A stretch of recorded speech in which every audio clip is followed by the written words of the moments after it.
Hello friends, welcome to the channel. आपको सबको पता है कि हम ऑसिलेशन पे डिस्कस कर रहे हैं और ऑसिलेशन में हमने आज तक जो पॉइंट देखा है उसको एक बार हम पढ़ते हैं। बाद में हम आज का जो इम्पोर्टेंट एक्सप्रेशन है उस पर डिस्कस करने वाले हैं, that is energy in SHM.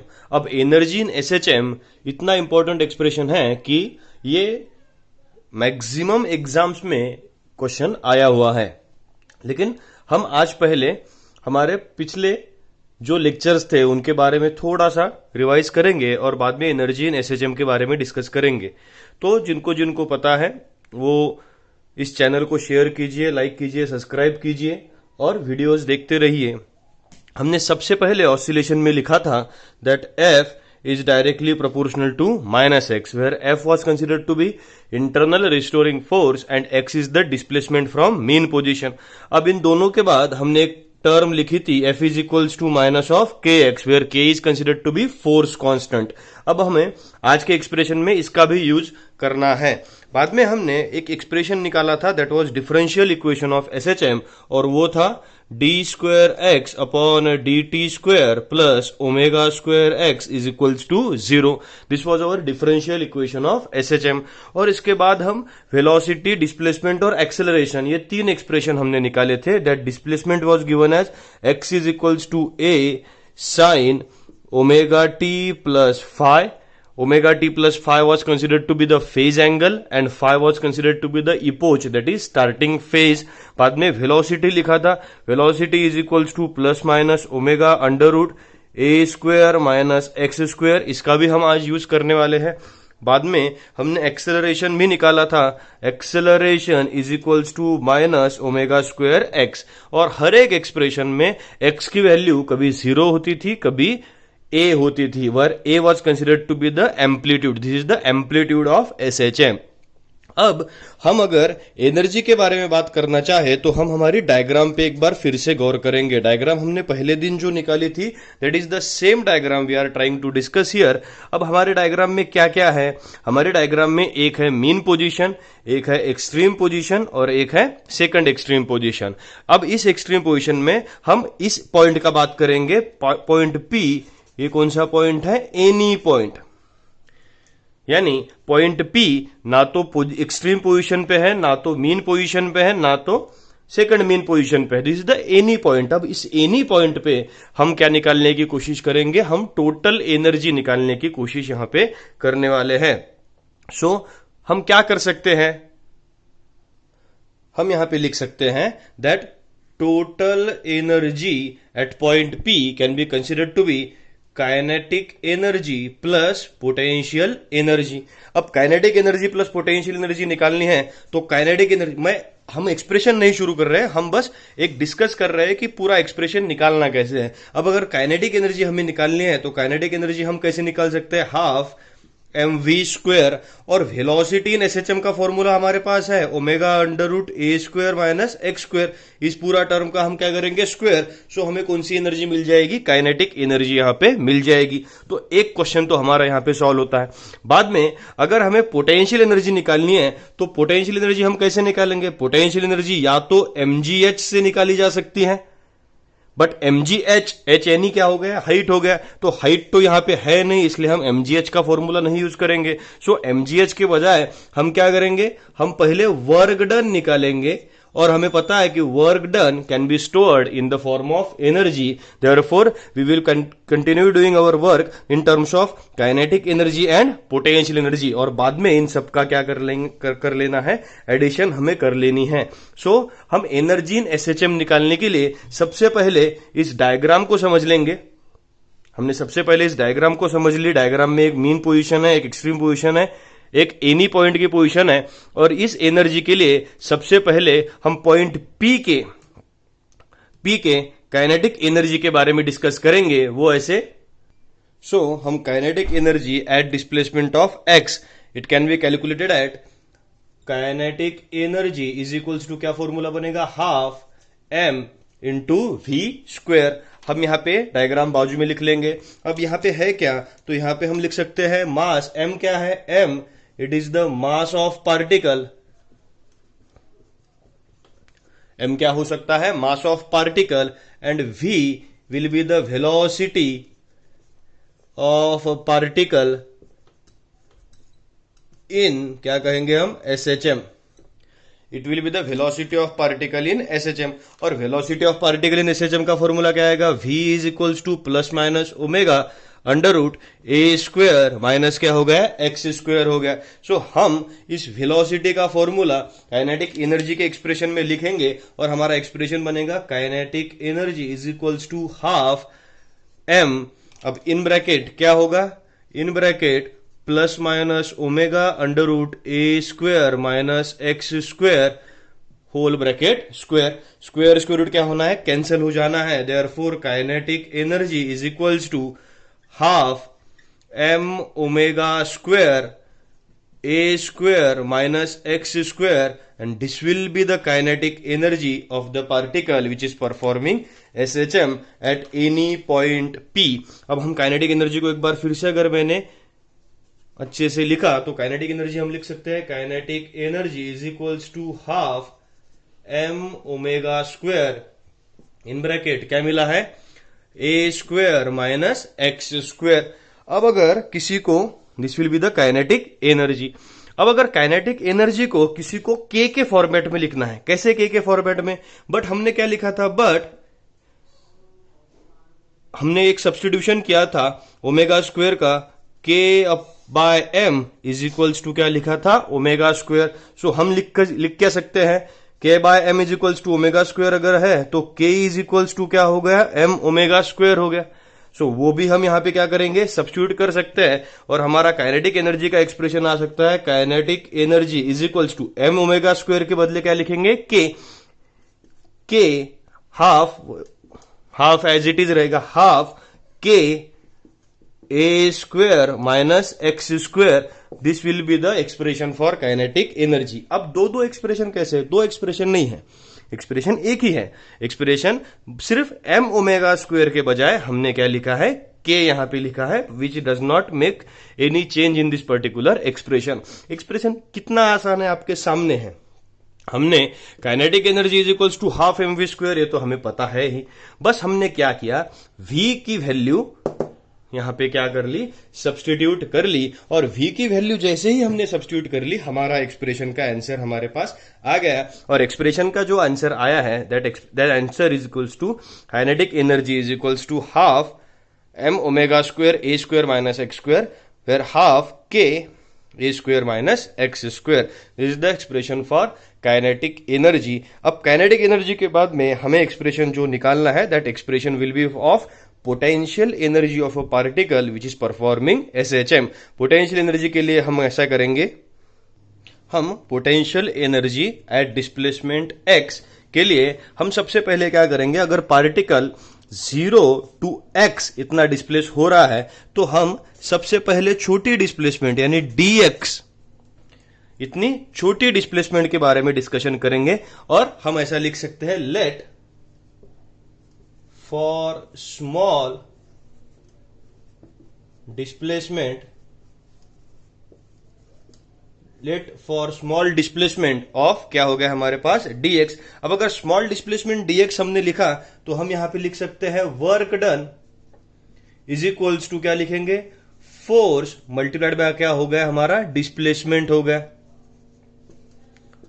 याद रखिए, वर्क क्यों निकाल रहे हैं? Because work is stored in the form of energy and that too in the form of potential energy. इसलिए हमने क्या निकाला? वर्क निकाला. अब ये वर्क स्मॉल डिस्प्लेसमेंट का होगा, इसलिए वर्क डन भी कैसा है? स्मॉल वर्क डन है.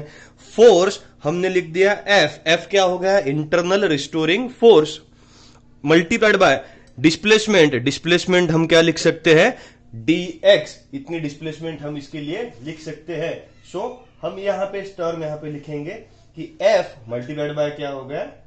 dx. बट यहां पे सबसे इंपॉर्टेंट बात यह है दैट dx की साइन कौन सी रहेगी? माइनस रहेगी. क्यों? That displacement is opposite to direction of force. Therefore इसे क्या लिखेंगे हम? निगेटिव लिखेंगे. देखिए एक बार फिर से हमारा क्या है?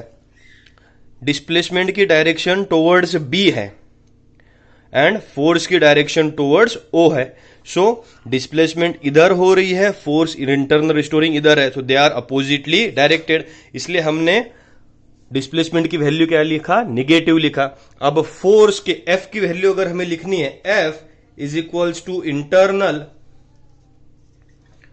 रिस्टोरिंग, एफ के बारे में लिख सकते हैं F is equals to internal restoring force and F is equals to क्या लिख सकते हैं हम, माइनस ऑफ के एक्स। कहां से, तो हम एक्सप्रेशन की मोशन को स्टार्ट ही ऐसे करते हैं, F is directly proportional to minus X and F is equals to क्या लिखते हैं, माइनस ऑफ के एक्स। तो एफ इज इक्वल्स टू हमने क्या लिख लिया, माइनस ऑफ के एक्स, और इसको हम यहां पे सब्सटीट्यूट कर देंगे और हमारा एक्सप्रेशन बन जाएगा that D W that is small work done is equals to minus of के एक्स मल्टीप्लाइड बाय क्या हो गया, डी एक्स हो गया। अब माइनस माइनस क्या हो जाएंगे, प्लस हो जाएंगे, therefore D W is equals to के एक्स मल्टीप्लाइड बाय क्या हो गया, डी एक्स, और ये अपना हो गया वर्क डन। अब इस वर्क डन को क्या करना पड़ेगा, इंटीग्रेट करना पड़ेगा। क्यों इंटीग्रेट करना पड़ेगा, because this work done is for very very small displacement D x. For large displacement, we have to integrate the term as integration of dw is equals to integration of kx into क्या हो गया, dx। अब integration में k की तो integration निकलेगी नहीं, क्योंकि k क्या है, कांस्टेंट है। सो हम इक्वेशन में लिखेंगे work done is equals to k integration of क्या लिख सकते हैं, x इंटू डी एक्स। अब k की इंटीग्रेशन तो निकली नहीं, work done can be given as k multiplied by integration क्या आएगा, एक्स स्क्वेयर बाय 2। अब बहुत लोग बोलेंगे यहाँ पे कांस्टेंट क्यों नहीं लिखा, बिकॉज कांस्टेंट की वैल्यू हमारे पास है, दिस डेफिनेट इंटीग्रल, तो यहां पे उसकी जरूरत नहीं पड़ेगी। Therefore work done is equals to हम क्या लिख सकते हैं, 1/2 इंटू के मल्टीप्लाइड बाय क्या हो गया, एक्स स्क्वेयर हो गया। This is the work done which is stored in the form of कौन सी एनर्जी है, पोटेंशियल एनर्जी। सो हम एक टर्म को यहां पे लिख सकते हैं, मैं ये पूरा एक बार रब करके, बस आप ये दो लाइंस को याद रख लेना, फिर मैं यहां की थोड़ी सी जगह पहुंच के इसको फिर से लिखने वाला हूं, ताकि हमें पोटेंशियल एनर्जी का एक्सप्रेशन यहां पे खत्म करने का चांस मिल जाए। सो एक बार फिर से हम इसे पहचान लेंगे कि सबसे पहले हमने dx निगेटिव क्यों लिया है, because displacement is in opposite direction of the force, therefore it is taken as negative. और f क्या है, इंटरनल रिस्टोरिंग फोर्स है, so it is considered to be minus of के एक्स। सो हम एक बार फिर से इसे लिखने की कोशिश करेंगे कि हम अब क्या लिखने वाले हैं। आपको पूरा कंसेप्ट समझ में आ गया है, सो हम इसको फिर से लिखेंगे। हम क्या लिख सकते हैं, we can calculate that for small displacement